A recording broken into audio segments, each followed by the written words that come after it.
করোনাকালে ঘরবন্দি জীবন শুরুর পর থেকে যতটা পারা যায় মানুষ প্রযুক্তিতে অভ্যস্ত হয়েছেন। কেনাকাটা থেকে শুরু করে বিনোদন প্রায় সবই এখন ঘরের ভেতরে থেকে করার চেষ্টা করছেন।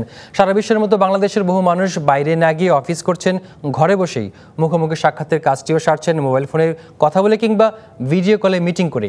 এতে এই খাতে প্রবৃদ্ধি বাড়ার কথা, কিন্তু কতটা বেড়েছে আর প্রত্যাশিত সেবার মান কোন জায়গায়, এসব নিয়ে আমাদের আজকের তালিকাতে আলোচনার বিষয় করোনায় মোবাইল ফোনেই ভরসা, সেবা কতটা, আলোচনায় যাব। তবে তার আগে আমাদের হাতে কিছু তথ্যপত্র আছে, খুব সংক্ষেপে একটু দেখে নেবে এবং আমাদের সঙ্গে নির্ধারিত অতিথিও আছেন আজকে আলোচনায়। আমরা দেখতে পাচ্ছি যে শুরুতেই যে কিছু তথ্যপত্র আছে, সেখানে মুঠোফোন ইন্টারনেট ব্যবহার কমেছে, যেটি বলা হচ্ছে করোনাকালে জুন এবং মার্চ 2 মাসের হিসাব দেওয়া হয়েছে। সেখানে দেখতে পাচ্ছি যে 40 লাখের মতো গ্রাহক কমেছে, সেখানে 9,49,00,000 দেখছি, আর তার আগে ছিল 51 লাখের মতো। এইখানে একটু হিসাবে গরমিল দেখতে পাচ্ছি যে আসলে 40 লাখের মতো গ্রাহক কমেছে। তারপরে আমরা একটু দেখে নেব যে আসলে অপারেটর ভিত্তিক কোন পর্যায়ে আছে, যেটি আমরা দেখি। তারপরের কার্ডটি আমরা দেখতে চাই। করোনাকালে গ্রাহক কমেছে 40 লাখ, সেখানে আমরা দেখছি যে মার্চ মাসে এবং জুন মাসের হিসাব দেওয়া হয়েছে 16,53,37,000, আর জুনে গিয়ে 16,12,95,000। যতগুলো অপারেটর রয়েছে বাংলাদেশে সব কিছু মিলিয়ে আমরা এই 40 লাখ গ্রাহকের সংখ্যা আমরা কম দেখতে পাচ্ছি। করোনাকালে মূলত আমরা যেটি বলছিলাম যে কথা বলার পরিমাণ বেড়ে গেছে, ইন্টারনেটের ব্যবহার পরিমাণ বেড়ে গেছে, কিন্তু বাস্তবতা দেখা যাচ্ছে গ্রাহক সংখ্যাও কমে গেছে। এইটা নিয়ে আমরা আলোচনা করবো আজকে আমাদের নির্ধারিত অতিথির সঙ্গে। তারপরে আমরা একটু দেখে নিই যে অপারেটর ভিত্তিক গ্রাহক সংখ্যা জুন যেটি ছিল, সর্বশেষ তথ্য বলা হচ্ছে যে সবচাইতে বেশি এখনও গ্রামীণ ফোনের গ্রাহক সংখ্যা, তারপরে আছে রবি আজিয়াটা 4,79,00,000, তারপরে আছে বাংলালিংক 3 নম্বরে, টেলিটক দেশীয় প্রতিষ্ঠান 47,60,000-এর মতো আছে। এবং এই সব জায়গাতেই কিন্তু প্রত্যেকটা অপারেটরের আলাদা করে গ্রাহক সংখ্যা কমেছে, যেটি বিটিআরসি দেওয়া যে সর্বশেষ তথ্যপাত্র, প্রতি মাসে তারা এটি দিয়ে থাকেন, এইখানে দেখা গেছে যে গ্রাহক সংখ্যা কমেছে প্রতিটা অপারেটরের। এই হচ্ছে আমাদের আলোচনার একটি প্রেক্ষাপট। আলোচনায় আজ আমাদের সঙ্গে যোগ দিয়েছেন মোবাইল ফোন অপারেটর রবি আজিয়াটা লিমিটেড ম্যানেজিং ডিরেক্টর ও সিইও মাহতাবউদ্দিন আহমেদ। মাহতাবউদ্দিন আহমেদ, আপনাকে স্বাগত আমাদের আলোচনায়। আপনি অ্যামটবেরও প্রেসিডেন্ট। সেই অর্থে যদি প্রথম প্রশ্নটি করতে চাই যে গ্রাহক সংখ্যা কমেছে, বিটিআরসি দেওয়ার তথ্য মতে আমরা দেখতে পাচ্ছি 40 লাখের মতো কমেছে, ইন্টারনেট ব্যবহারকারীর সংখ্যাও কমেছে, যদিও বলা হচ্ছে ফিক্সড ব্রডব্যান্ডে কিছুটা বেড়েছে, কিন্তু মোবাইল ফোনে যারা ব্যবহার করেন সেইখানেও কমেছে। এই অবস্থায় আবার এই সময় এসে কিছুটা ঘুরে দাঁড়ানোর ইঙ্গিত পাওয়া যাচ্ছে, বিশেষ করে ইন্টারনেট ব্যবহার বাড়ছে। আমরা বলছিলাম যারা কমে গেছে, গ্রাহক যারা এতদিন বসেছিলেন, তাদেরকে ফিরিয়ে আনা যাচ্ছে, কোন পর্যায়ে আছে? না, সেটা ফ্রি আনা ডিফিকাল্ট হচ্ছে। আপনি যেটা বলেছেন 40 লাখের উপরে আমরা গ্রাহক হারিয়েছি, যেখানে আমাদের কিন্তু গ্রাহক অনেক বাড়া উচিত ছিল।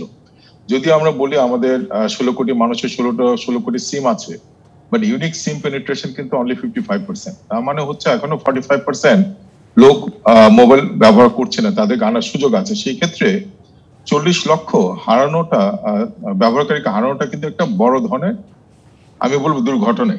বাট সেই ক্ষেত্রে যেটা রবি করেছে এবং কিছু অন্যান্য অপারেটরও করেছে, আমরা যেরকম 10 টাকার মতো 10 মিনিট ফ্রি দিচ্ছি টক টাইমে এবং প্রায় 50 MB ডেটা দিচ্ছি, ওইসব করে অনেক কিছু ফ্রি দিয়ে, অনেক ধরনের লো কস্ট দিয়েও আমরা কিন্তু কিছুটা আনতে পেরেছি।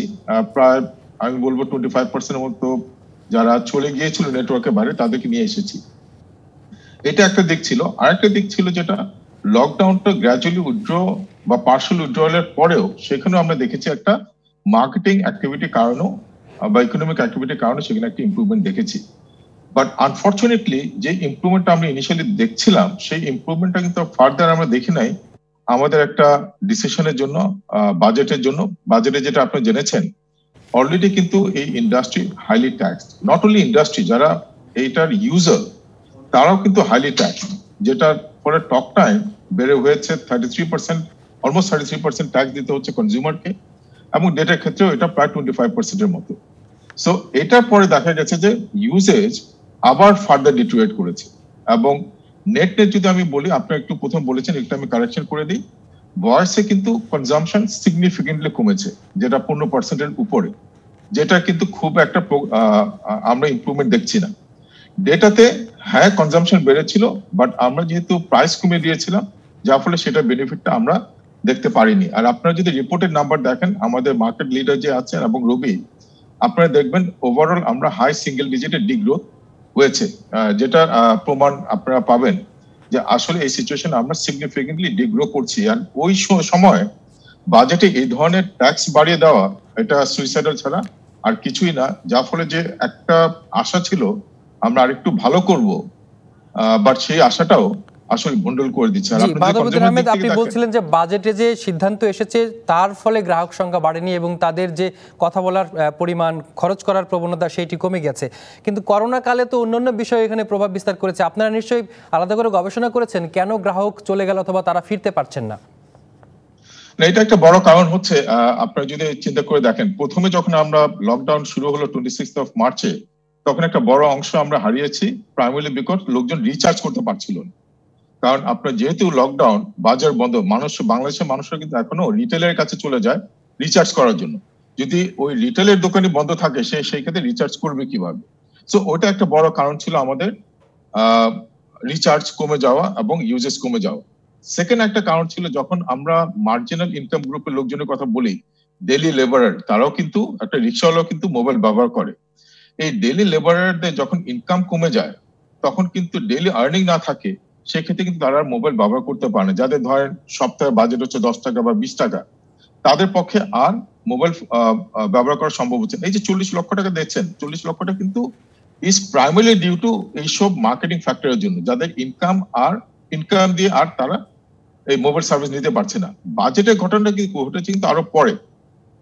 আমরা যেটা বলছি যে ওইসব কারণে লোকজন ইউজ করা বন্ধ করে দিয়েছে।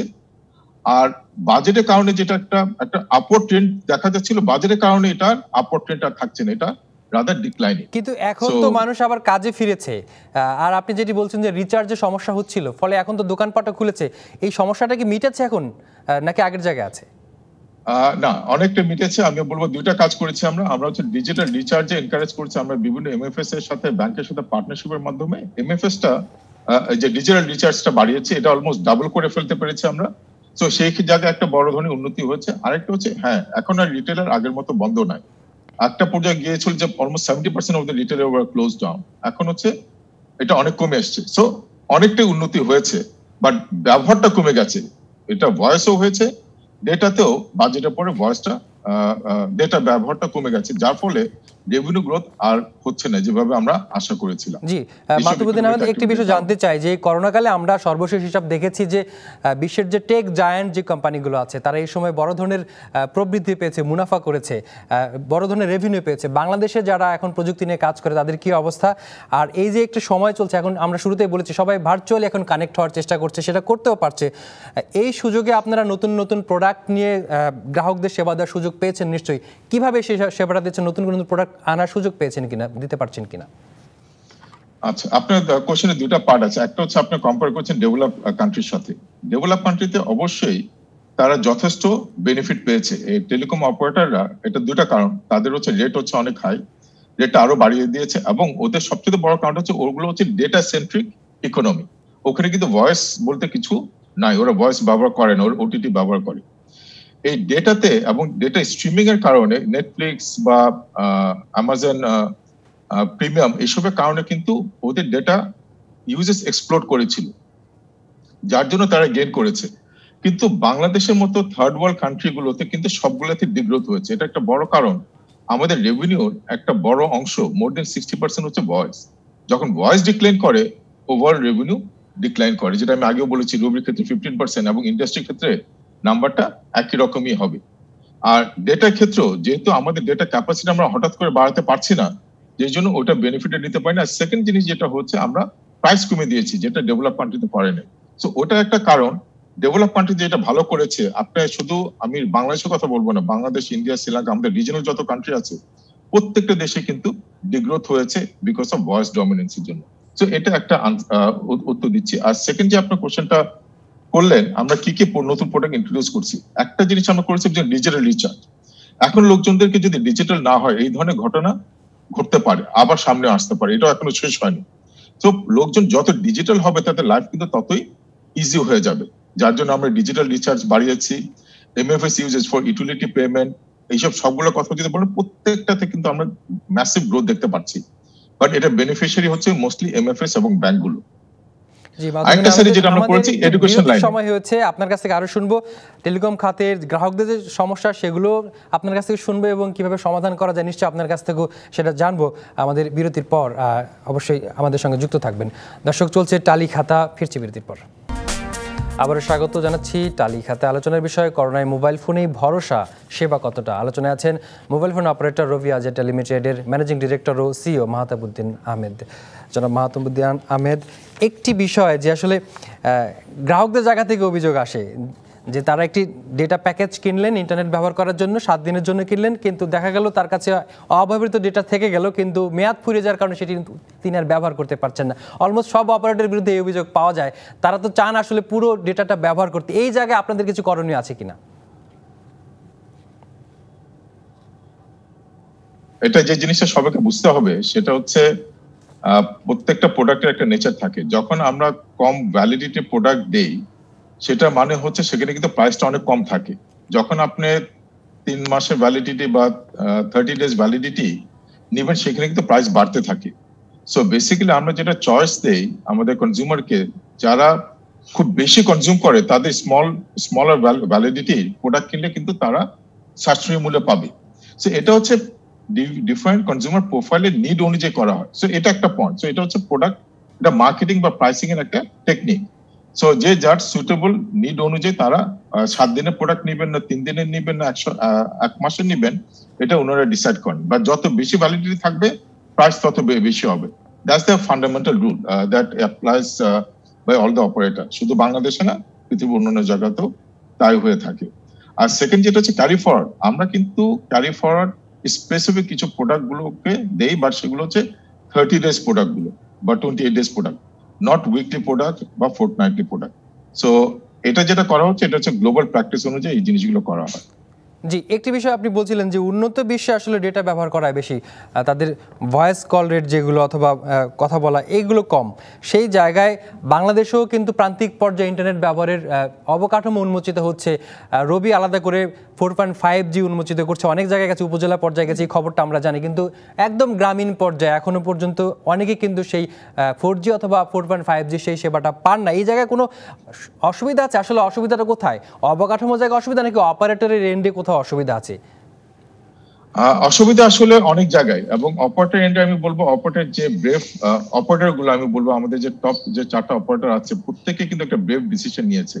আপনাকে যদি কিছু স্ট্যাটিস্টিক শেয়ার করি, আমাদের রবির এই মুহূর্তে কাভারেজ হচ্ছে মোর দেন 80%। সো 5টা লোকের মধ্যে 4 জন লোকের কিন্তু 4G কাভারেজে আছে। বাট আপনার যদি ডিভাইস পেনিট্রেশন দেখেন, এটা মাত্র 4G device penetration only 21%। So আপনি দেখেন গ্যাপটা কি পরিমাণ। 80% এর সাথে আপনার প্রায় 21% যেটা আমরা জুনে অ্যাচিভ করেছি। So there is a massive gap in user. তার মানে হচ্ছে device, low cost 4G device বাংলাদেশে আসছে না। অনেকে আমাকে কোশ্চেন করে ইন্ডিয়ার সাথে কম্পেয়ার করে। ইন্ডিয়াতে জিও 1500 টাকায় মডার্ন 4G ফিচার ফোন দিয়েছিল এবং ওইটা ভরা। সো যার ফলে ওরা ভোল্টিও ইউজ করতে পারে। বাংলাদেশে কিন্তু এই ডিভাইস একটা বড় ব্যারিয়ার। সেকেন্ড যে পলিসিগত যে ব্যারিয়ারটা সেটা হচ্ছে স্পেকট্রাম। আমাদেরকে কিন্তু এই যে 4G ডিভাইস সার্ভিস দিতে হচ্ছে পুরোপুরি আমাদের ইনভেস্টমেন্টে এবং হাই কস্টে স্পেকট্রাম কিনে। বাংলাদেশের স্পেকট্রাম হচ্ছে one of the highest in the world, in a situation যেখানে প্রচুর পরিমাণ স্পেকট্রাম আমাদের সরকারের কাছে পড়ে আছে যেটা কোনো ইউজ হচ্ছে না। ইভেন এই ধরনের কোভিড সিচুয়েশনে ইভেন ইউএস এর মতো দেশ, হংকং, আফ্রিকার বিভিন্ন দেশ এইসব স্পেকট্রামটা কিন্তু সাহায্য করেছে। আমরা যদি সব স্পেকট্রাম গুলো পেতাম, সরকার থেকে একটু সাহায্য সহযোগিতা পেতাম, তাহলে কিন্তু কোয়ালিটি অফ ডেটা আরো সিগনিফিকেন্টলি বাড়ানো যেত, কাভারেজটাও আরো বাড়ানো যেত। মাহতাবুদ্দিন আহমেদ, একটি বিষয়ে জানতে চাই যে বিটিআরসি কিন্তু বলছে যদি অপারেটর যারা আছেন তারা যদি একসাথে অনেক বেশি তরঙ্গ কিনে থাকেন, স্পেকট্রাম কিনে থাকেন, তাহলে কম দামেও দিতে পারবেন। আপনি বলছিলেন যে অনেক দাম আমাদের, এটি আসলে বৈশ্বিক পর্যায়ে তুলনা করলে অনেক বেশি দাম দিয়ে কিনতে হয়। সেই ক্ষেত্রে অনেক বেশি স্পেকট্রাম কেনার সুযোগ আছে কিনা আপনাদের কমে পাওয়ার জন্য? যদি রিজনেবল প্রাইসে হয়, সেই ধরনের আপনি যেটা বললেন বিটিআরসি আমাদেরকে এই ধরনের কোনো কমিউনিকেশন করেননি, ওনারা ডিসকাউন্ট দিবে এই ধরনের কথা হয়েছিল বিভিন্ন সময়, কিন্তু এটা কোনো ম্যাটেরিয়ালিটি বা কোনো অফিসিয়াল কিছু আমরা রেগুলেটরের কাছ থেকে পাইনি। বাট অবশ্যই শেয়ার হোল্ডাররা এটা কনসিডার করবে যে যদি রিজনেবল প্রাইস গ্লোবাল স্ট্যান্ডার্ড যদি করা হয়, তাহলে কিন্তু আমি মনে করি অপারেটর এটা এই সুযোগটি নিবে যদি এটা হয়ে থাকে। বাট এই পর্যন্ত আমরা এই ধরনের কোনো অফিসিয়াল কিছু পাইনি। জি, এই আপনার কাছ থেকে কিছু পরামর্শ পেতে চাই যে করোনাকালে অবশ্যই আমাদের এখন ভার্চুয়ালি যেতে হচ্ছে অনেক কিছুই, সেই জায়গায় আমাদের এইখানে প্রবৃদ্ধির সুযোগ আছে, কাজের জায়গা আছে এবং চাহিদাও বাড়ছে। সরকারের যে এখন পলিসি যেটি আছে, যে পর্যায়ে আছে, সেই জায়গায় আসলে তাহলে পরিবর্তন দরকার বলে মনে করেন? কোথায় কোথায় একটু বুলেট পয়েন্টে আপনার পরামর্শ শুনতে চাই। প্রথম যেটা দরকার সেটা হচ্ছে ট্যাক্সেশন। এটা হচ্ছে হাইলি ট্যাক্স একটা। আমরা জানি যে ডিজিটাল বাংলাদেশ গড়তে গেলে আমাদের কন্ট্রিবিউশন হচ্ছে প্যারামাউন্ট। এটাকে আরো স্ট্রেনথেন করতে হবে বিকজ অফ এক্সেলারেটেড ডিজিটাল ট্রান্সফরমেশন যেটা আমাদের দেশে হচ্ছে। তো সেখানে এই ইন্ডাস্ট্রিকে টিকিয়ে রাখা দরকার। এই ইন্ডাস্ট্রি থেকে টাকা কালেক্ট করা should not be main objective. কিন্তু আনফরচুনেটলি আপনারা অলরেডি জানেন আমরা 100 টাকা যে বিল কালেক্ট করি আপনার কাছ থেকে, এটার মধ্যে দেখা যাচ্ছে প্রায় 57 টাকা আমরা সরকারকে বিভিন্ন ফর্মে দিয়ে দিচ্ছি। তারপর হচ্ছে বিভিন্ন স্প্লিটেড লাইসেন্সে দিচ্ছে আরো 20 টাকা। তারপরে কিন্তু অপারেটর কাছে কিছু থাকছে না। On the top of that আমাদের প্রাইস হচ্ছে one of the lowest in the world, আমাদের স্পেকট্রাম প্রাইস হচ্ছে one of the highest in the world. এই ইকুয়েশনটা কিন্তু একটা টোটাল ইমব্যালেন্স ক্রিয়েট হয়ে আছে, যেটা ব্যাপারে পলিসিগত ভাবে বোথ বিটিআরসি এবং আমাদের NBR national board of revenue একসাথে বসে একটা কারেক্টিভ অ্যাকশন নেওয়া দরকার। ওটা ছাড়া কিন্তু যতই আমাদেরকে বলা হোক আমরা সার্ভিস ভালো দিচ্ছি না কেন, যে আমাদের যে লিমিটেশন, এই লিমিটেশনের মধ্যে যে পরিমাণ সার্ভিস দিতে পারছি এটা কিন্তু আমাদের রিজনাল অনেক কান্ট্রি থেকেও অনেক বেটার। জি, একটি বিষয় জানতে চাই যে রবি শেয়ার বাজারে নিবন্ধিত হওয়ার প্রক্রিয়া শুরু করেছিল। শেয়ার বাজারে আসলে পরে অবশ্যই সেখানে টাকা সংগ্রহের একটি জায়গা উন্মোচিত হয় যেটি গ্রামীণ ফোন অন্য অপারেটর আছে, সেই জায়গা অগ্রগতিটা জানতে চাই। যেটা আমরা অ্যাপ্লাই করেছি, আমরা কন্ডিশনাল অ্যাপ্লাই করেছি, অ্যাপ্লিকেশন এখনো ওয়ার্ক ইন প্রসেস বিসেক এর কাছে। এই মুহূর্তে আমি এর চেয়ে বেশি কিছু বলতে পারবো না, বাট এখানে আরো অনেক দূর যেতে হবে, কারণ আমরা সার্টেন কন্ডিশন আমরা অ্যাপ্লাই করেছিলাম। বাট দুটো স্টেজ, প্রথম হচ্ছে আমার বিসেক ক্লিয়ারেন্স দিতে হবে। বিসেক ক্লিয়ারেন্স দিলে পরে আমরা অন্যান্য যে এক্সপেকটেশন আছে সেগুলো নিয়ে আমরা অ্যাপ্রোপ্রিয়েট অথরিটির সাথে কথা বলবো। ওগুলো যদি সবকিছু সঠিকভাবে হয় ইনশাল্লাহ আমরা মার্কেটে চলে আসতে পারবো। আমরা আলোচনা প্রায় শেষ পর্যায়ে চলে এসেছি। আপনার কাছে একটু জানতে চাই, অবশ্যই আপনি দাবি করেছেন যে রবি কম খরচে কম দামে অনেক ভালো সেবা দিচ্ছে, তারপরে সেবা বাড়ানোর চেষ্টা নিশ্চয়ই আছে। সেবা বাড়ানোর জায়গায় কি কি পদক্ষেপ নিয়েছেন যে এই করোনা কালে আরো বেশি ভালো মানের সেবা দেওয়া যেতে পারে? এখন যেটা হচ্ছে যে যেটা আমি একটা সেক্টর কথা বলছি, এডুকেশন সেক্টরে, এখানে কিন্তু প্রচুর স্টুডেন্টদের এখন লো কস্টের ডেটা দরকার। রবি কিন্তু ভেরি লো কস্টের ডেটা ইন্ট্রোডিউস করেছে। আমরা রবি 10 মিনিটস স্কুলের আন্ডারে প্রচুর কন্টেন্ট চালু করেছি এবং অনেক কন্টেন্ট আমরা ফ্রি দিচ্ছি। এভাবে আমরা সরকারকে আমরা কন্ট্রিবিউট করার চেষ্টা করছি। এবং আরো যেটা আমি বললাম যে ফ্রি যারা একদমই সমর্থ না তাদেরকেও কিন্তু আমরা ফ্রি ডেটা এবং মিনিটস দিচ্ছি। এইভাবে কিন্তু আমরা চেষ্টা করছি যতটা সম্ভব এদেরকে নিয়ে আসতে। এবং আপনারা আরেকটা জিনিস আপনারা জানেন যে আমরা কিন্তু রবি 11,000 টাওয়ার, আমাদের প্রায় 13,000 মতো টাওয়ার, মোর দেন 11,000 টাওয়ার আমরা 4G এনেছি। এই ধরনের ক্রাইসিস সময় কিন্তু আমরা এক্সপানশন চালিয়ে যাচ্ছি। Last but the not list, এই ধরনের ক্রাইসিস সিচুয়েশন আমরা কিন্তু সরকারের সাথে খুব ক্লোজলি কাজ করছি। আপনারা জানেন যে আমরা অ্যাপ ইন্ট্রোডিউস করছি যেটার মাধ্যমে আপনারা কোভিড যারা সিমটম আছে বা কোভিড যারা আক্রান্ত তাদেরকে ট্র্যাক করতে পারেন। আপনারা আর্টিফিশিয়াল ইন্টেলিজেন্স ইউজের মাধ্যমে আপনি ইনফরমেশনও পেতে পারেন আপনি কি রেড জোনে ঢুকছেন কিনা। সো এই ধরনের প্রচুর কাজ চলছে এবং it is never ending, and that's why we claim we are number 1 digital company. এবং আমরা বলি যে লাইফে নতুন এক্সপিরিয়েন্স, এইসব নতুন নতুন এক্সপিরিয়েন্স দিচ্ছি, but it is not enough. এখানে আরো বেশি দিতে গেলে আমাদের সরকারের সাহায্য সহযোগিতা দরকার। আমরা এই ব্যাপারে কন্টিনিউয়াসলি আলাপ করছি, করলে আমরা যে সুবিধাটা পাবো এই সুবিধাগুলো আমরা শেয়ার করতে পারবো আমাদের জনগণদের সাথে, আমাদের সাবস্ক্রাইবারদের সাথে। জি, মাধবীদান, অনেক ধন্যবাদ আমাদের আজকে এই টালিখাতে সময় দেওয়ার জন্য। আপনি আপনার মূল্যবান সময় থেকে আমাদের সঙ্গে সময় দিয়েছেন, অনেক ধন্যবাদ। ভালো থাকবেন, সুস্থ থাকবেন। দর্শক, টালিখাত আজ এ পর্যন্তই। ভালো থাকবেন, সুস্থ থাকবেন, করোনাকালে নিশ্চয়ই ঘরে থাকবেন।